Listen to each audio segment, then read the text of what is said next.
जलाल हज़रत आदम अला नबीन खां वठी करे नबी तशरीफ़ फरमा थिया, हत्ता कि हज़रत ईसा रुहुल्लाह ताईं तमाम अइम्मा मुफ़स्सिरीन लिखियो आहे त सिवाए ज़ात मुस्तफ़ा जे रब्बे ज़ुल जलाल ॿिए कंहिंजी बि ज़ात जो कसम इरशाद न फरमायो। अगर तव्हां खां केरु सवाल करे हुजूर जी ज़ात जो कसम इरशाद फरमायो, इन जे अंदर हुजूर जी ख़ुसूसियत कहिड़ी आहे? अल्लाह रब्बुल आलमीन क़ुरान मजीद बुरान रशीद में जबल जो सूरह वतूर तूर जो कसम इरशाद फरमायो। अल्लाह रब्बुल आलमीन शहर मक्का जो कसम इरशाद फरमायो। जॾहिं उन्हनि जो बि कसम इरशाद फरमायो त हुजूर अलैहिस्सलातु वस्सलाम जी ख़ुसूसियत जी कहिड़ी ॻाल्हि आहे इन जे अंदर? त हा मुंहिंजा अज़ीज़ दोस्तो, जबल ॿिया केतिरा ई जबल मौजूदु आहिनि।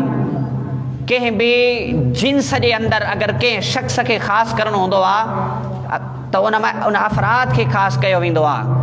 मिसाल जे तौरु लाइट जी हिकु मुकमल जिन्स आहे, या केरु फसल करे रहियो आहे, कणक जी हिकु मुतलक़न फसल जेकी आहे उहा जिन्स आहे, पर उन जे अंदरि मुख़्तलिफ़ जिन्सूं आहिनि। हिकिड़ी जिन्स खे खणी करे का ख़ासि थी वेंदी आहे। त इंसान शहर ॿिया बि केतिरा शहर मौजूदु आहिनि, जबल ॿिया बि मौजूदु आहिनि, सभु मुतलक़न जिन्स आहे। पर रब्बे ज़ुल जलाल वतूर जो कसम इरशाद फरमाए करे तमाम जिन्स मां उन हिकिड़े जबल खे ख़ासि फरमायो त हीउ जेको तूर आहे इहो ख़ालिक़ काइनात खे महबूब आहे। अहिड़ी तरह शहर ॿिया बि शहर मौजूदु आहिनि, पर शहर मक्का जो रब्बे ज़ुल जलाल कसम इरशाद फरमाए हिन अमर जी तरफ़ इशारो फरमाए छॾियो। ॿिया बि शहर दुनिया जे अंदरि मौजूदु आहिनि, पर मूं रब्बे ज़ुल जलाल खे अगरि केरु शहर पसंदि आहे त उहो मक्का मुकर्रमा जो शहर आहे। अहिड़ी तरह इंसान काइनात जे अंदरि केतिरा ई मौजूदु आहिनि। हज़रत आदम अला नबीन खां वठी करे हज़रत ईसा रुहुल्लाह ताईं बज़्मे काइनात जे अंदरि अगरि ख़ालिक़ काइनात खे का हस्ती इज़्ज़त वारी आहे, अगर उन जी बारगाह में कंहिंजी रिफ़ात आहे, अगर उन जी बारगाह में कंहिंजो मक़ामी मर्तबो बुलंद ई बाला आहे, अगर उन जी बारगाह में का हस्ती महबूब आहे त उहा बि कंहिंजी हस्ती न आहे, उहा तुंहिंजे मुंहिंजे महबूब मुस्तफ़ा जी हस्ती आहे। इन जे करे उन ज़ात पंहिंजे प्यारे हबीब नबी मुकर्रम जी ज़िंदगी जो कसम इरशाद फरमायो। अरे हज़रत आदम अला नबीन खे ख़लीलुल्लाह जो लक़ब अता फरमायो, हज़रत आदम खे सफ़ीउल्लाह सां मुलक़ब फरमायो, हज़रत इब्राहिम खे ख़लीलुल्लाह जो लक़ब अता फरमायो, हज़रत ईसा खे रूहुल्लाह जो लक़ब अता फरमायो, हज़रत मुहम्मद मुस्तफ़ा खे पंहिंजे महबूबियत जो लक़ब अता फरमायो आहे। यादि रखो, अल्लाह रब्बुल आलमीन इन जे करे हुज़ूर जी ज़िंदगी जो कसम इरशाद फरमायो।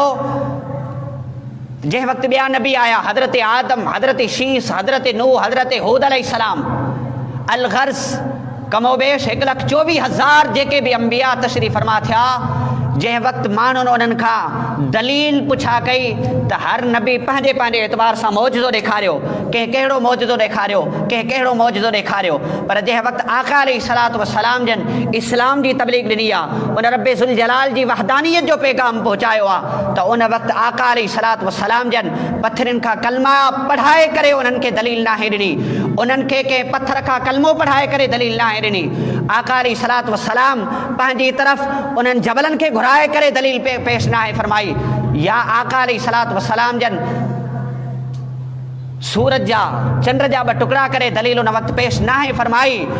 अलगर्ज़ आका अलैहिस्सलातु वस्सलाम जन जंहिं वक़्तु उन्हनि दलील पेश वठण जी कोशिशि कई त असांखे का दलील ॾे त तूं अल्लाह जो रसूल आहे, त आका जन को मौजज़ो न ॾेखारियो।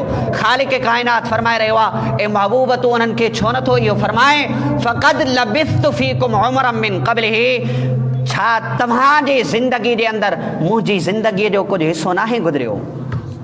फ़क़द लबिस्तु फ़ीकुम उमरम मिन क़ब्लिही, मुंहिंजी ज़िंदगीअ जो कुझु हिसो तव्हांजे अंदरि गुज़रियो आहे। तव्हां मुंहिंजो उथण बि ॾिठो आहे, तव्हां मुंहिंजो वेहण बि ॾिठो आहे, तव्हां मुंहिंजो खाइण बि ॾिठो आहे, तव्हां मुंहिंजो पीअण बि ॾिठो आहे, हर शइ मुस्तफ़ा जी मौजज़ो आहे। इन जे करे ख़ालिक़ काइनात फरमायो, ए महबूब ॿिए कंहिं ख़ारिजी मौजज़े ॾियण जी ज़रूरत न आहे, बल्कि इहे अगरि मौजज़ो तलब कनि त महबूब तूं फरमाए मुंहिंजी पूरी ज़िंदगी मौजज़ो आहे।